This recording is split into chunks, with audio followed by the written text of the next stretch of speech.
Selamat siang, kelompok 2 hadir menjumpai Anda di edisi kali ini bersama saya Nadila Indasari. Berikut berita utama. Analisis resiko masalah yang dapat terjadi di sawah. Ini merupakan contoh tabel matrik resiko yang dapat kita gunakan dengan memiliki kategori rendah, sedang, tinggi, dan ekstrim. Ini ada kategori keseringan dan ada juga kategori keparahan. Lalu potensi bahaya fisika di sawah. Pertama, panas dan sinar UV dari terik matahari memiliki kategori keseringan yang sering dalam parameter hampir terjadi setiap hari dan memiliki kategori keparahan yang sangat ringan dengan parameter tidak terdapat cedera, penyakit, sehingga tenaga kerja dapat langsung bekerja kembali. Dapat disimpulkan, tabel matrik resiko berada dalam kategori sedang dan butuh tindakan langsung. Pengendalian resiko yang dapat dilakukan yaitu pemberian sunscreen atau memakai baju panjang. Lalu potensi bahaya kebisingan dan getaran dari pengoperasian alat memiliki kategori keseringan yang sedang dalam parameter bisa terjadi 1 kali dalam sebulan dalam masa panen dan memiliki kategori keparahan yang sangat ringan dengan parameter tidak terdapat cedera sehingga tenaga kerja dapat langsung bekerja kembali. Dapat disimpulkan, tabel matrik resiko berada dalam kategori rendah sehingga perlu aturan, prosedur, atau rambu. Pengendalian resiko yang dapat dilakukan yaitu memasang peredam bunyi pada mesin dan menggunakan earplug untuk para petani. Lalu potensi bahaya kimia di sawah. Dari pupuk dan pestisida yang digunakan oleh petani memiliki kategori keseringan yang sedang dalam parameter bisa terjadi 3 kali dalam sebulan dalam masa tanam dan memiliki kategori keparahan yang berat dengan parameter memerlukan tindakan medis. Dapat disimpulkan tabel matrik resiko berada dalam kategori tinggi sehingga perlu perencanaan pengendalian. Pengendalian resiko yang dapat dilakukan yaitu membuat peraturan mengenai pembatasan penggunaan bahan kimia terhadap tanaman. Lalu potensi bahaya biologi di sawah.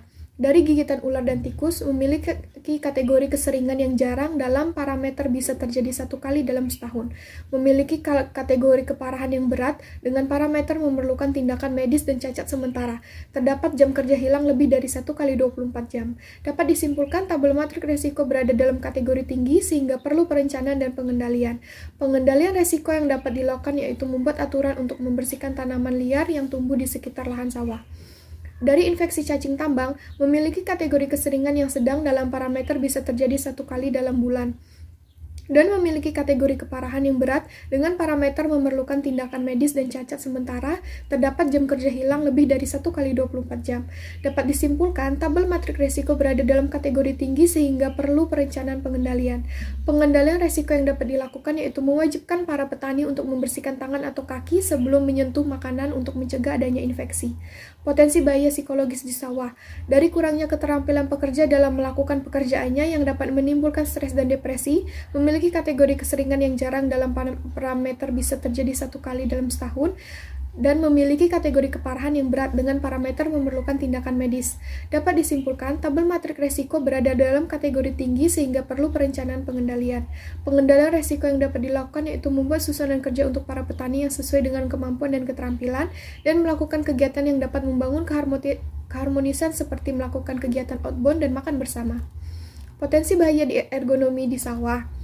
Dari posisi berdiri dan duduk terlalu lama dengan posisi yang tidak ergonomi, memiliki kategori keseringan yang sering dalam parameter bisa terjadi 1 kali dalam seminggu, dan memiliki kategori keparahan yang sedang dengan parameter mendapat P3K atau tindakan medis, tidak ada hilang jam kerja lebih dari 1 kali 24 jam. Dapat disimpulkan tabel matrik risiko berada dalam kategori tinggi sehingga perlu perencanaan pengendalian. Pengendalian risiko yang dapat dilakukan yaitu tidak berdiri atau duduk terlalu lama dan melakukan perenggangan dengan benar dan teratur. Bahaya komponen tajam, cangkul, dan sabit memiliki kategori keseringan yang sedang dalam parameter bisa terjadi 1 kali dalam sebulan dan memiliki kategori keparahan yang sedang dengan parameter mendapat P3K atau tindakan medis. Tidak ada hilang jam kerja lebih dari 1 kali 24 jam. Dapat disimpulkan tabel matrik resiko berada dalam kategori tinggi sehingga perlu perencanaan pengendalian. Pengendalian resiko yang dapat dilakukan yaitu menggunakan alat pelindung diri seperti sepatu boots. Mengangkut hasil panen yang berat memiliki kategori keseringan yang sedang dalam parameter bisa terjadi 1 kali dalam sebulan dan memiliki kategori keparahan yang sedang dengan parameter mendapat P3K atau tindakan medis. Tidak ada hilang jam kerja lebih dari 1 kali 24 jam. Dapat disimpulkan tabel matrik risiko berada dalam kategori tinggi sehingga perlu perencanaan pengendalian. Pengendalian risiko dengan menggunakan gerobak dapat mengurangi potensi bahaya. Pemirsa, itulah informasi mengenai lahan basah yang dapat kami sajikan. Informasi tadi sekaligus mengakhiri perjumpaan kita di kelompok 2 kali ini. Saya Nadila Indasari mewakili seluruh kerabat kerja yang bertugas pamit undur diri. Selamat siang dan sampai jumpa.